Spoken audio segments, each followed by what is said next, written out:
Small Steps, The Year I Got Polio.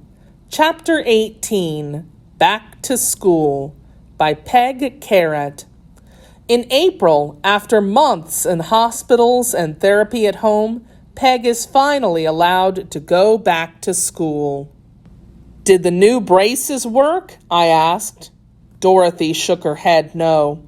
My brothers are building a ramp so I can get in and out of our house. I was glad that she was going home and sad that she would always need the wheelchair.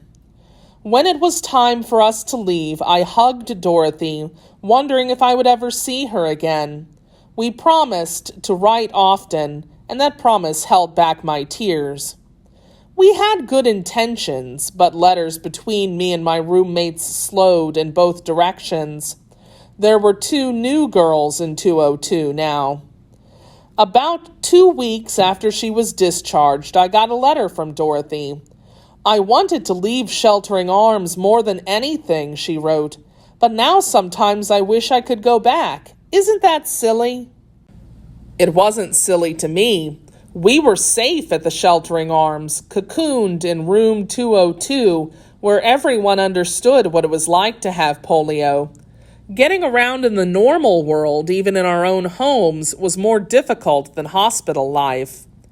In April, I got permission to return to school. I was still on my walking sticks, but I could go up and down stairs if I held the railing with both hands and had someone carry my sticks for me. I was slow because both feet had to touch every step, but I could make it. Dad bought me a backpack for my books. I was to start by attending only in the mornings. If I could manage that, I would gradually work up to a full day.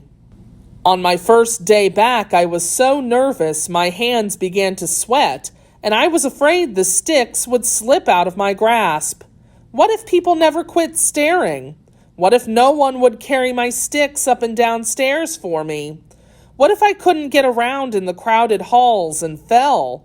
Worst of all, what if I discovered that I was hopelessly behind the other kids in every class?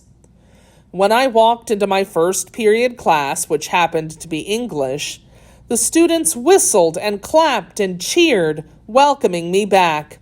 All morning, kids begged for a turn to carry my sticks up or down the stairs. They offered to help me with the backpack. They walked ahead of me in the halls, clearing space. Without knowing it, I had become a celebrity. Since I was the only person in Austin to get polio that year, the whole town had followed my progress while I was in the hospital. It seems all of Austin had been pulling for me, hoping I would walk again. Rather than falling behind in my classes, it quickly became clear that I had remained equal or even pulled slightly ahead. By the end of the morning, I felt sure that I would pass the final exams. My last class of the morning was chorus practice.